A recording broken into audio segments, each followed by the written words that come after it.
জাপানে বহু শতাব্দী ধরে একটা বিশ্বাস চলে আসছে, কোনো জিনিস যদি 100 বছরের বেশি মানুষের ব্যবহার, যত্ন আর আবেগের সঙ্গে যুক্ত থাকে তাহলে সেটা আর কোনো সাধারণ বস্তু থাকে না, সেটা হয়ে ওঠে এক জীবিত সত্তা। জাপানে এই ধারণার নাম সুকুমোগামি। জাপানের ফোকলোরে সবথেকে বেশি ভয় জড়িয়ে আছে পুতুলের সঙ্গে, কারণ পুতুল দেখতে মানুষের মতো এবং মানুষের আবেগ সবথেকে বেশি এই জিনিসটার সঙ্গেই জড়িয়ে থাকে। এই বিশ্বাস এতটাই গভীর যে আজও জাপানে পুরনো পুতুল ফেলে দেওয়া হয় না, বরং সেটা মন্দিরে এনে নিনগো কুয়ো নামের বিশেষ রিচুয়াল করে সেগুলোকে বিদায় জানানো হয়। কারণ তাদের বিশ্বাস, পুতুলগুলো অযত্নে ফেলে দিলে যদি তারা অভিশাপ নিয়ে ফিরে আসে। এই বিশ্বাস থেকেই এসছে ইচিমাৎসু ডলের মতো কুখ্যাত পুতুলের গল্প, যাদের বলা হতো হিউম্যান লাইক ডল। এই পুতুলের কাহিনীর উপর ভিত্তি করেই 2025-এ রিলিজ হয়েছে ডল হাউস নামের একটা জাপানিজ মুভি, যেটা আমাদের সেকেন্ড চ্যানেল সিনেভার্স বাংলাতে একজন রেকমেন্ড করেছিল। তো চলো শুরু করা যাক ডল হাউস মুভির এক্সপ্ল্যানেশন। জাপানের এক সুন্দর সকাল। মেই বন্ধুদের সাথে লুকোচুরি খেলতে ব্যস্ত, তাই ওসিয়ে মার্কেট যাওয়ার আগে ছুরি, সেফটি সুইচ, বাথটাবের ঢাকনা সব চেক করে বেরোলো। হাতে খুব কম সময়, তাই যত দ্রুত সম্ভব জিনিস কিনে বাড়ি ফিরলে দেখে বাচ্চারা ততক্ষণে যে যার মতো চলে গেছে। তবে মেইকে কোথাও খুঁজে পাওয়া যাচ্ছে না। আশেপাশের বাকিদের জিজ্ঞেস করলে জানতে পারল খেলা শেষ হওয়ার পর মেইকে কেউ দেখেনি। সোশ্যাল মিডিয়ার গ্রুপে বাকিদের নক করলেও কোনো লাভ হলো না, তাই পুলিশ ডাকতে বাধ্য হয়। ওসির হাজব্যান্ড তাদাহিকো এই খবর শুনে দ্রুত বাড়ি ফিরলে সেও অবাক, কারণ মেই এইভাবে না বলে তো কোথাও যায় না। পুলিশ সার্চ অপারেশন শুরু করছে জানিয়ে বেরিয়ে যেতেই দুশ্চিন্তা আরও বাড়ল। হিকো লক্ষ্য করে মেইয়ের জুতো কিন্তু ঘরের মধ্যেই রয়েছে, তাহলে ব্যাপারটা কি? হিকো ওসির মন শান্ত করতে ড্রিঙ্কস আনে, তবে বেখেয়ালে গ্লাসটা হাতে লেগে পড়ে যেতেই ওসিয়ে চলে যায় ওয়াশিং মেশিনে কাপড়টা ধুতে। কিন্তু মেশিন অন করতেই ওসিয়ে ভয়ঙ্কর চিৎকার করে ওঠে, কারণ লুকোচুরি খেলার সময় ওয়াশিং মেশিনের ভিতর মেই দম বন্ধ হয়ে মারা গেছে। এরপর কেটে যায় 1 বছর। ওসিয়ে মেয়ের মৃত্যুশোক এখনো কাটিয়ে উঠতে পারেনি। মানসিকভাবে সে এতটাই বিপর্যস্ত যে ভয়ে এখন আর ওয়াশিং মেশিন পর্যন্ত ব্যবহার করে না। মেয়ের মৃত্যুর জন্য সে নিজেকেই দোষী মনে করত, তাই হিকো বিগত কয়েক মাস ধরে তাকে ডাক্তারের কাছে মেডিকেল সেশনের জন্য নিয়ে যায়। কিন্তু এরপরেও তেমন উন্নতি হচ্ছে না। বাড়ির অবস্থা বলতে গেলে এখন নোংরা ডাস্টবিনের মতো, সবকিছুই অগোছালো।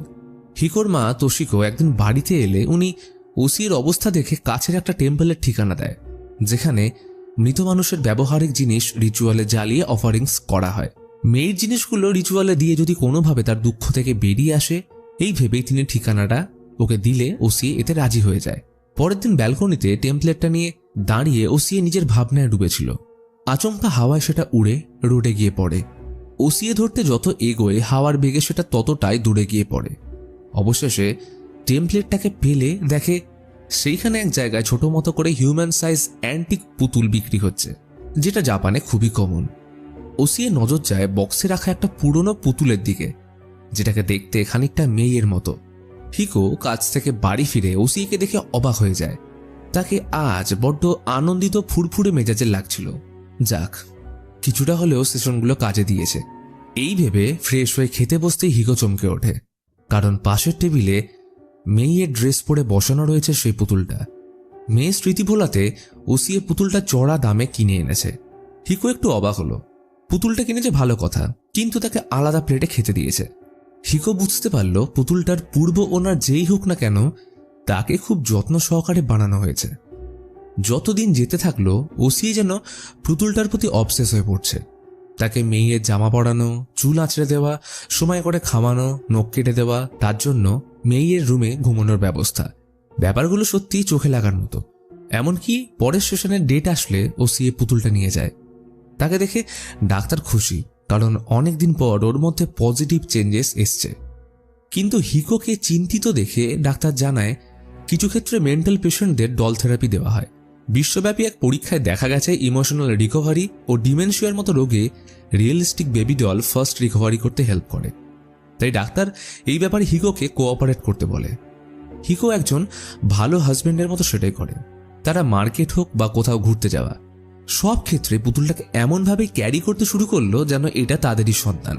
ঘরের দেওয়ালে যেখানে আগে মেয়ের ছবি থাকতো সেখানে জায়গা নিল এই পুতুল।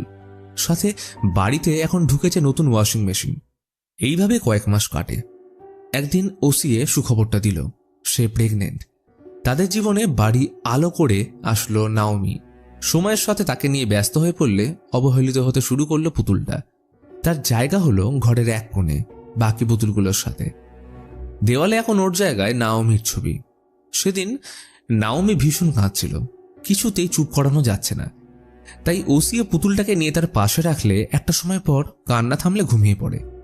বেবি মনিটরে এসব দেখে তোশিকো খুব খুশি। বর্তমান প্রযুক্তির এইসব টেক দেখে তিনি এক প্রকার অভিভূত।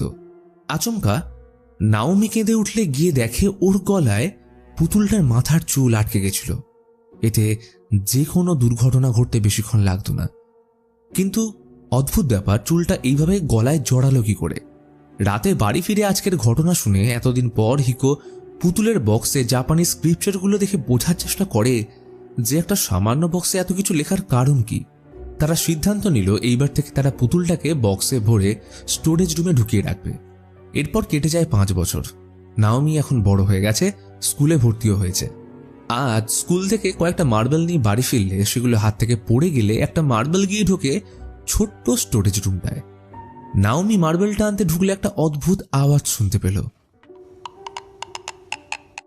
ওসিএ তখন কাজ করছিল। নাওমি এসে জিজ্ঞেস করে, আমি কি আয়ার সাথে খেলবো? তখনই মেয়ের হাতে দীর্ঘ 5 বছর পর পুতুলটা দেখে পূর্বস্মৃতিগুলো ঝড়ের বেগে বয়ে যায়। ওসিএ খেয়াল করল বড্ড অদ্ভুত কারণে আয়ার চুল, হাতের নখ এগুলো অস্বাভাবিক রকম বড় হয়ে গেছে। হিকোকে এই বিষয়টা জানালে সে রিসার্চ করে জানতে পারে পুরনো জাপানিজ পুতুলে মানুষের চুল ব্যবহার করা হতো রিয়েলিজমের জন্য। কিন্তু তা বলে নখ বাড়বে কেন? একদিন সকালে রুম পরিষ্কার করার সময় শুনতে পেল নাওমি পুতুলটার সাথে ক্রমাগত বকেই যাচ্ছে, এমনকি তাকে নতুন ড্রেস পরিয়েছে। মাঝরাতে আচমকা নাওমি এসে দুজনের মাঝে শুয়ে পড়ল। ওকে নাকি আয়া ঘুমোতে দিচ্ছে না, সে হিংসে করছে। ওসিএ ব্যাপারটা কর্ণপাত না করে ওকে ঘুম পাড়িয়ে আয়াকে তাকের উপর তুলে রাখল। পরের দিন নাওমি স্কুল থেকে তার নতুন বন্ধু রেনাকে নিয়ে ফিরে সারা বাড়ি মাথায় করে রাখল। নাওমি রেনাকে নিয়ে যায় আয়াকে দেখাতে, কিন্তু দুজনের মধ্যে ঝগড়া লাগলো কারণ নাওমির মতে আয়া ওর সাথে কথা বলে, কিন্তু রেনা কিছুতেই মানতে চায় না। তাই ও আয়ার হাত ধরে মোচড় দিতে শুরু করে। এদিকে ওসিএ ওর মাকে চা করতে দিতে গিয়ে দেখে কালকের আনা দুধ অদ্ভুতভাবে খারাপ হয়ে গেছে। তখনই রেনা কাঁদতে কাঁদতে ছুটে আসে। ওর হাতে 2 জায়গায় কামড়ের দাগ। এইটা দেখে ওসিএ তো সেই বকাবকি করলো নাওমিকে, কিন্তু ওর মতে এটা আয়া করেছে, কারণ রেনা ওর হাত মোচকে দিচ্ছিল। সন্ধ্যায় দুজন মায়ের কাছে এসে সরি চাইলে ওসিএর সব রাগ ভেঙে যায়। সে এতক্ষণ মেয়ের ছবিগুলো দেখছিল। নাওমি মাকে ওর সাথে লুকোচুরি খেলতে বললে ওসিএ বলে তার দিদির ছবিগুলো সাজানো হয়ে গেলে পরে খেলবে। তখন নাওমি বলে তার কোনো দিদিই নেই। এটা শুনে ওসিএ ভীষণ রেগে যায়। তো যাই হোক, কাজ শেষ করে যখন ঘরে আসলো দেখে মেয়ের সব ছবিগুলো নষ্ট করে নাওমি মুখে মাস্ক পরে বসে আছে। ওসিএর মেজাজ রাগে সপ্তমে চড়ে মাস্ক সরাতেই চমকে উঠল, দেখে আয়া। তখনই নাওমি আসলে ওকে যখন ছবিগুলো নষ্ট করার কারণ জিজ্ঞেস করে তখন সে বারবার বলছিল এটা সে নয়, আয়া করেছে। এই নিয়ে দুজনের মধ্যে রাগারাগি হলে ভুলবশত সে নাওমির হাত আঁচড়ে ফেলে। এর কিছুদিন পর স্কুল থেকে নাওমির ম্যাডাম ডেকে পাঠালো, কারণ সে এমন কিছু ড্র করছে যেটা চিন্তার বিষয়। ম্যাডাম তাকে এমন আঁকার কারণ জিজ্ঞেস করায় বলেছিল এইগুলো নাকি আয়া নামের কেউ একজন তাকে আঁকতে বলছে। ম্যাডাম জিজ্ঞেস করে, আচ্ছা এই আয়াটাকে? ওসিএ এইটা শুনে চুপ করে বসে রইল। মাঝরাতে নাওমি আবার দুজনের মাঝে এসে শুয়ে পড়ে। ওসিএ মাথায় হাত বুলিয়ে ওকে কোলে নিতে যেতেই চমকে উঠল, কারণ এটা নাওমি নয়। কিন্তু এটা কি করে সম্ভব? সকালে হিকোকে এই ব্যাপারে বললে কাজে দেরি হয়ে যাওয়ায় ও তেমন পাত্তা দেয় না, বলে হয়তো নাওমি পুতুলটা রেখে চলে গেছিল। নাওমিকে স্কুল বাসে তুলে ওসিএ ছবিগুলো ছিঁড়ে পুতুলটাকে প্লাস্টিকে মুড়ে ওয়েস্টেজের সাথে ফেলে পালিয়ে আসে। কিন্তু বেলায় রান্নার সময় আওয়াজ শুনে বাইরে আসলে দেখে পুতুলটা নিজে থেকেই বাড়ি চলে এসছে। ওসিয়ে রেগে পুতুলটাকে পিটিয়ে ভেঙে ফেললে হঠাৎ দেখা যায় টেবিলের উপর পুতুলটা বসানো রয়েছে। অর্থাৎ ওসিয়ে নাওমিকে এতক্ষণ পুতুল ভেবে পেটাচ্ছিল। সে এই দৃশ্য দেখে ভয় চেঁচিয়ে উঠতেই এক ঝটকায় ঘুম ভাঙল। কে যেন দরজা ঠুকছে। দেখে ম্যানেজার পুতুলটা ফেরত দিয়ে গেছে, কারণ পুতুলটা সাইজে বড় হওয়ায় নর্মাল গার্বেজের সাথে ওটা অ্যালাউ নয়। তাই বেলা অবধি অপেক্ষা করে বড় গাড়ি আসলে ওসিয়ে পুতুলটা ফেলে চলে আসে। কিন্তু কিছুক্ষণ পরে ফায়ার ব্রিগেডের অ্যালার্ম শুনে মেন রোডের দিকে ছুটে আসলে দেখে ক্লিনারদের মধ্যে একজন ওয়েস্টেজ মেশিনে ঢুকে যাওয়ায় দুর্ঘটনা হয়েছে। সৌভাগ্যবশত লোকটা মারা যায়নি। তাই ফায়ার ব্রিগেড গার্বেজ ক্লিয়ার করে লোকটাকে বের করলে পুতুলটাকে সেইখানেই অক্ষত অবস্থায় পড়ে থাকতে দেখে ওসিয়ে। তখনই নাওমি পুতুলটাকে নিয়ে মায়ের উপর রাগ করে বাড়ি ফিরে আসে। মাঝরাতে হিকোর ঘুম ভাঙলে দেখে ওসিয়ে নেই। ডাইনিংয়ে বসে বেবি মনিটরে সে নাওমির কীর্তি দেখছে। নাওমি দিব্যি পুতুলটার সাথে গল্প করছে। তার একবার মনে হয় পুতুলটা যেন ওর সাথে কথা বলছে, অর্থাৎ নাওমির কথাটা মিথ্যে নয়। তবে ঘুমের চোখে হিকো কিছু খেয়াল না করলেও ওসিয়ের আচরণ তাকে ভাবিয়ে তুলছে। সকাল হতে ওষুধ খেয়ে ওসিয়ে একটু বিশ্রাম করবে ভেবেছিল, কিন্তু বাইরে অঝোরে বৃষ্টি নামল। মেয়ে আবার লুকোচুরি খেলবে বলে জেদ ধরেছে। অতঃপর মন না চাইতেও ওসিয়ে উঠে পাশের ঘরে যেতেই যাবে, তখনই দরজাটা নিজে থেকে বন্ধ হয়ে যায়। প্রথমে ভাবল নাওমির কাজ, কিন্তু বিষয়টা হলো ও যদি দরজার উপরে থাকে তাহলে খাটের উপর চাদর মুড়ি দিয়ে কে বসে। ও সে রীতিমতো রেগে উঠলে ওর পাশ দিয়ে কে যেন হঠাৎ বেরিয়ে ওয়াশিং মেশিনটার দিকে গেল। ওসি মেশিনের ভিতরটা চেক করতে গেলে তখনই বিকৃত মুখে পুতুলটা মেশিন থেকে বেরিয়ে ওকে জাপটে ধরে। ওসি ভয় ছুঁড়ে ফেলে দিতেই বুকটা ছ্যাঁত করে উঠল, কারণ ওটা নাওমি। দ্রুত ডাক্তারের কাছে নিয়ে গেলে সৌভাগ্যবশত চোট তেমন গুরুতর হয় না, কিন্তু ওর পিঠে আঁচড়ের দাগ সন্দেহের আঙুল তুলছে ওসিয়ের দিকে। তাই হিকো ওসিয়ের সাথে কথা বলে আফটার সেশনের বাহানা দিয়ে কিছুদিন এইখানেই তাকে থাকতে বলে। ওসিয়ে প্রথমে রাজি না হলে নাওমির পিঠ এবং ওসিয়ের নিজের হাতের আনকনসিয়াসলি আঁচড়ের দাগ দেখে সে নিজেই রাজি হয়ে যায় থাকতে। ততদিন নাওমি হিকোর মা মানে তোশিকোর কাছে থাকবে। সব প্রস্তাবে রাজি হলেও ওসিয়ে পুতুলটাকে পাশের টেম্পলে গিয়ে নিনগোকু রিচুয়ালে দিয়ে আসতে বলে। হিকো এই কথায় অবশ্য রাজিও হয়। সন্ধ্যায় টেম্পলের সাথে কন্ট্যাক্ট করলে তারা পুতুল সমেত বক্সটা ছবি পাঠাতে বলে জানায় এই মাসের বার্নিং সেরিমনির স্লট বন্ধ করে দেওয়া হয়েছে, তাই নেক্সট মান্থ অব্দি অপেক্ষা করতে। তো হিকো স্বাভাবিকভাবে ছবি তুলতে ব্যস্ত হয়ে পড়ে, কিন্তু ছবি তোলার সময় হিকোর নজর যায় ডল ওনারের নাম কোকিজি ইয়াসুমোতোর দিকে, যেটা তিনি তার মেয়ে রেইর জন্য বানিয়েছিলেন। ছবিগুলো টেম্পল আধিকারিকদের সেন্ড করে হিকো ইয়াসুমোতোর ব্যাপারে নেটে সার্চ করলে জানতে পারে জাপানের শোয়া যুগের শুরুর দিকে মানে 1926-এর সময়কালে ইয়াসুমোতো নামের এক প্রসিদ্ধ ট্র্যাডিশনাল লিভিং ডল মেকার ছিলেন। তার বাসস্থান ছিল নিগাটা ইজুমিচি গ্রামে। তিনি তার মেয়ে রেইর জন্য একটা পুতুল বানিয়েছিলেন, যেটা পরবর্তীকালে তার সবথেকে বিখ্যাত ডলের মধ্যে একটা হয়। এই পুতুলটাকে দেখতে এতটাই বাস্তব যে রেইয়ের সাথে অনেকে পুতুলটাকে গুলিয়ে ফেলত। তখনই টেম্পল থেকে কল আসলে জানায় পুতুলটাকে যত তাড়াতাড়ি সম্ভব কাল বার্নিং সেরিমনিতে বক্সে ঢুকিয়ে আনতে, কারণ পুতুলটা নাকি অভিশপ্ত। এমনকি ওরা কাল লোক পাঠাচ্ছে পুতুলটাকে আনার জন্য। তাদের কথায় ও হাবভাবে হিকো প্রচণ্ড অবাক হয়ে পুতুলটার ব্যাপারে আরও সার্চ করলে দ্য অকাল্ট রেঞ্জার নামের এক ইউটিউব চ্যানেলের ভিডিও নজরে পড়ে। তারা 5 জন রিসেন্টলি নিগাটা কানাজিমা আইল্যান্ডের লিভিং ডলের খোঁজে গিয়ে একটা ভ্লগ বানিয়েছে। লোকালদের মতে নিগাটার এই আইল্যান্ড ইউসুমোতোর লিভিং ডলের কারণে হন্টেড।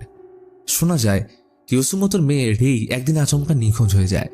অনেক খোঁজার পরেও তার বডি পাওয়া যায় না, ফলে পুলিশ তাকে মৃত ঘোষণা করে। এই ঘটনার শোকে তার স্ত্রী তাইকো মানতে শুরু করে পুতুলটার মধ্যে নাকি রেই আছে। ধীরে ধীরে তাইকো অসুস্থ হতে শুরু করে এবং একটা সময় পর তার মৃত্যু হয়। মৃত্যুর আগে তার শেষ ইচ্ছে ছিল তাকে যেন সেই পুতুলটার সাথে কানাজিমা আইল্যান্ডে কবর দেওয়া হয়, কিন্তু আসল ঘটনা শুরু হয় তার মৃত্যুর পর, কারণ কবর থেকে সেই পুতুলটা গায়েব হয়ে যায়। লোকেরা বলে পুতুলটা এখনও তার ওনার রেইকে খুঁজে বেড়াচ্ছে। এরপর থেকেই আইল্যান্ডটা হন্টেড। তবে এই জায়গার একটা বিশেষত্ব আছে, সেটা হলো এই দ্বীপে যাওয়ার জন্য যে রাস্তাটা আছে সেটা দিনে মাত্র 2 ঘন্টার জন্য ভেসে ওঠে যখন স্রোত কম থাকে। তারপরে এটা আবার জলের তলায় চলে যায়। এরা সেই মতো যাত্রা শুরু করলেও শেষমেশ কিছুই দেখতে পায় না। এদিকে নাওমি তখন তোশিকোর বাড়িতে। তোশিকো ওকে ঘুম বাড়িয়ে পুতুলটা পাশে রেখেই চলে যায়, কারণ খুব স্বাভাবিকভাবে এই পুতুলটার ব্যাপারে তিনি কিছুই জানতেন না। টিভি অন করে শরবতটা মুখে দিতেই বেজার হয়ে গেল। অদ্ভুতভাবে শরবতটা খারাপ হয়ে গেছে। তিনি বেসিন থেকে ফিরতেই দেখে নাওমি টিভি দেখছে। ওর জন্য তোশিকো ফ্রিজ থেকে ড্রিঙ্কস আনতে গেলে নাওমি আদর নেওয়ার জন্য পিঠে যাবে। তোশিকো ওকে নিয়ে আবার ঘুম পাড়াতে যেতেই চমকে ওঠে, কারণ বেডে নাওমি দিব্যি ঘুমোচ্ছে এবং ওর পিঠে রয়েছে পুতুলটা। তোশিকো হিকোকে ফোন করে বিষয়টা জানিয়ে পুতুলটা স্টোরেজ রুমে ঢুকিয়ে বন্ধ করে দেয়। হিকো বলে চিন্তার কোনো কারণ নেই, কাল সকালে এই পুতুলটাকে টেম্পলে পাঠিয়ে দেওয়া হবে। ফোন রেখে হিকো বেবি মনিটরটা শিফট করতেই যাবে, তখনই ওটা হাতে লেগে অন হয়ে গেলে একটা পুরনো রেকর্ডেড ভিডিও প্লে হয়।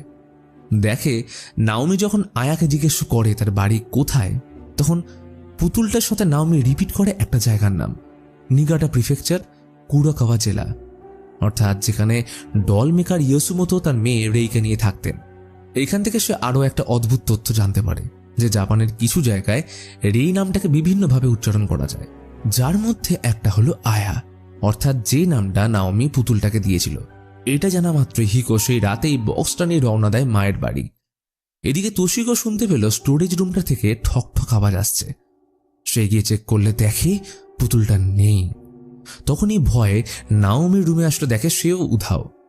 তোশিকো পাগলের মতো নাওমিকে খুঁজতে বেরিয়ে যায়। একটা লোককে সাইকেল নিয়ে আসতে দেখে তার থেকে জানতে পারল একটু দূরেই নাকি দুটো বাচ্চা মেয়েকে হাত ধরে ব্রিজ দিয়ে হাঁটতে দেখেছে। তোশিকো সেই মতো একটু আসতেই দেখে নাওমি ব্রিজের ধারে বসে। এই দৃশ্য দেখে বুক কেঁপে ওঠে তোশিকোর, যে কোনো মুহূর্তে দুর্ঘটনা ঘটতে চলেছে। তোশিকো কোনো মতে ওকে ধরতে গেলে নাওমি দিল ঝাঁপ। এদিকে হিকো বাড়ি পৌঁছে দেখে মা নেই, আর নাওমির মুখে লেগে রক্ত। সে পুতুলটাকে নিয়ে হেঁটে বেড়াচ্ছে, কিন্তু এই রক্ত কিভাবে এলো তার কোনো উত্তর নেই। হিকো সবার আগে পুতুলটাকে বক্সে ঢুকিয়ে বেরোতেই যাবে, তখনই পুলিশের আগমন। তারা ব্রিজের উপর তোশিকোকে আহত অবস্থায় উদ্ধার করেছে। তিনি বয়ানে বলেন ব্রিজের ধারে তিনি নাওমিকে বসে থাকতে দেখে যখন বাঁচাতে যান, তখন সামনে গিয়ে দেখেন সেটা নাওমি নয় বরং ছিল পুতুলটা। আর পরক্ষণেই হঠাৎ কিছু একটা এসে তাকে কামড়ে দেয় এবং তারপরে তিনি অজ্ঞান হয়ে যান। তোশিকোকে সামলে হিকো অফিসারের সাথে একান্তে দেখা করলে তিনি ঘটনাস্থলের একটা সিসিটিভি ফুটেজ দেখান, যেখানে পরিষ্কার দেখা যাচ্ছিল তোশিকো পুতুলটাকে নাওমি ভেবে বাঁচাতে গেলে পাশ থেকে নাওমি এসে ওর উপর ঝাঁপিয়ে পড়ে। পুলিশ বিষয়টা তদন্ত করছে জানিয়ে চলে যাওয়ার পর হিকো মায়ের হাতে ব্যান্ডেজ করতে গেলে লক্ষ্য করে কামড়ানোর দাগ, ঠিক যেমনটা নাওমির বান্ধবীর হাতে ছিল। এই কামড় এতটাই প্রখর যে ঘড়ির স্ট্র্যাপ পর্যন্ত ছিঁড়ে গেছে। হিকো স্ট্র্যাপের দাঁতের আকারের সাথে নাওমির দাঁতের শেপ চেক করতে যেতেই সকালে টেম্পল থেকে লোক এসে বক্স সমেত পুতুলটা নিয়ে যায়। ঘড়ির কাঁটায় 10টা বাজতেই শুরু হলো কার্যক্রম। যত রকম ডল আছে সবকটা একসাথে রেখে চলছে বার্নিং প্রসেস। হিকো পুরো রিচুয়াল ক্যামেরাবন্দি করলো। অ্যাটলিস্ট ওশির মন এটা দেখে হালকা হবে। কিন্তু উপর থেকে জিনিসটা যত সহজ মনে হচ্ছিল আদতে কি সেটাই? কারণ টেম্পলের একজন লোক পুতুলটার জায়গায় একটা ফেক ডল পুড়িয়ে দেয়, কারণ সময়ের সাথে ইয়াসুমোতো লিভিং ডল ভীষণ রকম দুষ্প্রাপ্য। তাই লোভে বশবর্তী হয়ে একজন এটাকে বেচবে বলে নিয়ে যায় চোরবাজার। কিন্তু মাঝপথে লোকটার আকস্মিকভাবে মৃত্যু হয়। তাকে বাঁচানোর শেষ চেষ্টায় হসপিটাল নিয়ে আসা হলে টেম্পলের একজন পুতুলটা হিকোকে দিয়ে বলে তাদের মধ্যে কেউ হয়তো ভুল করে অন্য পুতুল পুড়িয়ে ফেলেছে, এর জন্য তারা ক্ষমা প্রার্থী। কিন্তু তারা যতটা ভেবেছিল এর ক্ষমতা তার থেকে অনেক বেশি, বরং এটাকে কোনো ডল পিউরিফিকেশন স্পেশালিস্টের কাছে নিয়ে যাওয়া উচিত। সেই সূত্রে হিকোর সাথে টেম্পলের হেড মঙ্ক ফোনে আলাপ করিয়ে দেয় কান্দার সাথে। সে বলে পুতুলটাকে সামলে রাখো, আর খেয়াল রেখো কেউ যেন ওটা টাচ না করে, আর যদি বক্সটা এখনো আস্ত থাকে দেন পুতুলটা ওর ভিতরেই রাখো। কিন্তু বক্সটা তো এক সাইড থেকে ভেঙে গেছে, তাই কান্দা বলে কাল অব্দি ওয়েট করো, আমি আসছি। ফোন রাখতেই একজন নার্স পুতুলটা হাতে নিয়ে একটু নড়াচড়া করতেই ভিতরে কিছু একটা আওয়াজ শুনতে পায়, আর তখনই পুতুলটার মুখ থেকে একটা বাচ্চার দাঁত বেরিয়ে আসে। সন্দেহ বাড়লে পুতুলটার ভিতরে আর কি আছে দেখার জন্য এক্স রে করলে ওরা তাজ্জব হয়ে যায়, কারণ পুরো পুতুলটার ভিতরে ছিল সেম সাইজের একটা বাচ্চার কঙ্কাল। অর্থাৎ এটা কোনো পুতুল নয় বরং রিয়েল লাইফ হিউম্যান ডল। কিন্তু এটা কি করে সম্ভব? বিষয়টা এখন অন্যদিকে চলে গেছে, তাই পুলিশ ডাকতে বাধ্য হলো। অফিসার এদের থেকে পুতুলের গল্পটা জানলে এক ফোঁটাও বিশ্বাস করে না। তাই সে পুতুলটা কাস্টাডিতে রাখবে, কারণ এটা কোনো ক্রাইম সাসপেক্ট হতে পারে। সকালে অফিসার পুতুলটা নিয়ে যাওয়ার সময় হসপিটালে পৌঁছায় কান্দা। তাকে পুতুলের ভিতর কঙ্কালটা থাকার খবর দিতেই ও জাস্ট পুতুলের একটা ছবি তুলে অফিসারকে দিয়ে বলে, যদি বিশ্বাস না হয় এইটা সময় করে দেখে নিও। অফিসার তেমন পাত্তা না দিয়ে ছবিটা নিয়ে ল্যাবের দিকে রওনা দেওয়ার আগে কান্দা অফিসারের থেকে একটা অদ্ভুত অনুমতি চাইল। ল্যাব পৌঁছানো অবধি তারা ওনার গাড়ি ফলো করবে, যাতে রাস্তায় কোনো বিপদ না ঘটে। অতঃপর সেটাই হলো। প্রথমে সব ঠিক থাকলেও একটা টানেলে ঢুকতেই অফিসার কান্দার দেওয়া সে ছবিটা দেখে ডলের এক ভয়ঙ্কর রূপ। তখন এই পাশের সিট থেকে পুতুলটা উধাও হয়ে গেলে তার গাড়ির সাথে একটা বাচ্চার অ্যাক্সিডেন্ট হয়। অফিসার হকচকিয়ে বাইরে আসলো। চাকার মধ্যে একটা বাচ্চাকে ঢুকে থাকতে দেখে তাকে বাঁচানোর জন্য অনেক চেষ্টা করেও কোনো লাভ হয় না। কান্দা যখন সেখানে পৌঁছয় দেখে অফিসার পুতুলটাকে কোলে নিয়ে বসে কাঁদছে। কান্দা বেগতিক বুঝে অফিসারকে ইলিউশন থেকে বের করে পুতুলটা মন্ত্রপুত বক্সে বন্দি করে সোজির সাথে দেখা করতে যায়। এই লোকটা ইয়াসুমোতোকে নিয়ে বহু বছর ধরে স্টাডি করছে। সেখানে পৌঁছলে তিনি পুতুলটা দেখা মাত্রই অ্যাসিওর করেন যে এটা 100% ইয়াসুমোতোর ডল। কান্দা পুতুলের মধ্যে কঙ্কাল থাকার ঘটনা জানালে সোজি প্রথমে অবাক হলেও সে একটা গল্প শোনায়। কর্মজীবনের শুরুর দিকে নিগাটাতে তখন তিনি পুলিশ হিসেবে কর্মরত। একদিন হঠাৎ ইয়াসুমোতো এসে রিপোর্ট করে যে তার মেয়ে আয়া মিসিং। কিন্তু ব্যাপারটা যতটা সহজ দেখাচ্ছিল ততটা নয়। এইখান থেকে ঘটনা ফ্ল্যাশব্যাকে যায় এবং আমরা আয়াকে দেখি। তার মা তাইকো তাকে সেই গানটা শোনাচ্ছিলেন, যেটা ওশিয়ে মেই এবং নাওমিকে ঘুম পাড়ানোর সময় গাইত।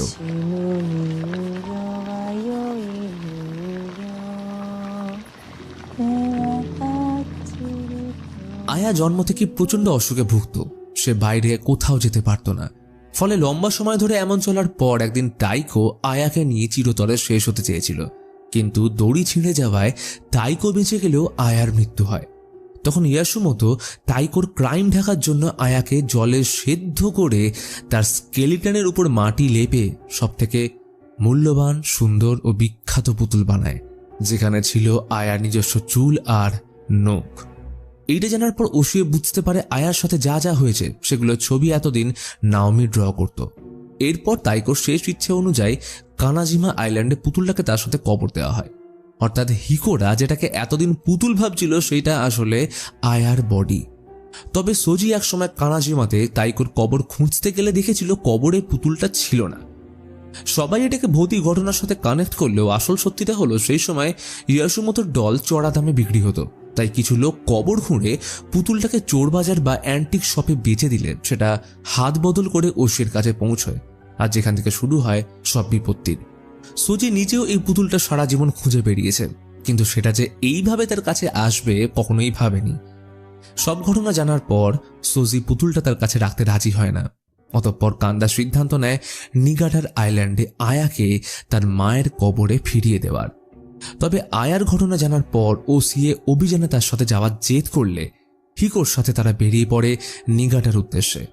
তারা লম্বা রাস্তা ড্রাইভ করার সময় হিকো তাদের অকাল্ট রেঞ্জারের ভিডিও দেখিয়ে বলে, সবাই যেটা বলে যে কানাজিমা হন্টেড প্লেস, আদতে তেমন কিছুই নয়, সবটাই হোপস।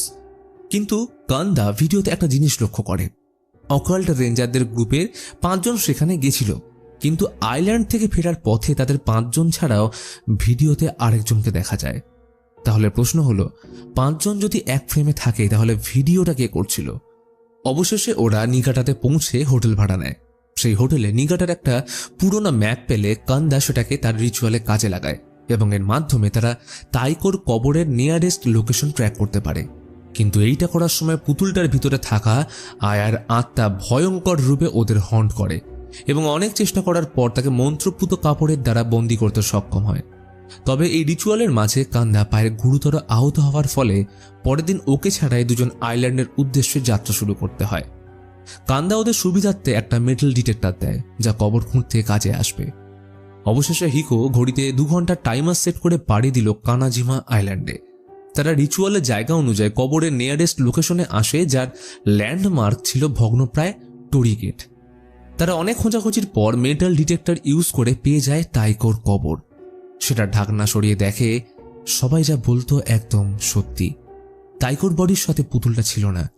তবে হাতে আর মাত্র 30 মিনিট, তাই ওরা আর দেরি না করে পুতুলটা তাইকোর কাছে ফিরিয়ে ঢাকনা বন্ধ করতেই যাবে, তখনই মেয়ের একমাত্র ছবিটা ভিতরে পড়ে গেলে ওসিয়ে ওটা নিতে কবরে নামে।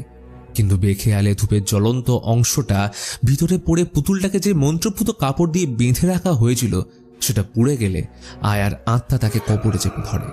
ওসিয়ে উঠে আসার চেষ্টা করলেও কোনো প্রকারেই তা সম্ভব হচ্ছিল না।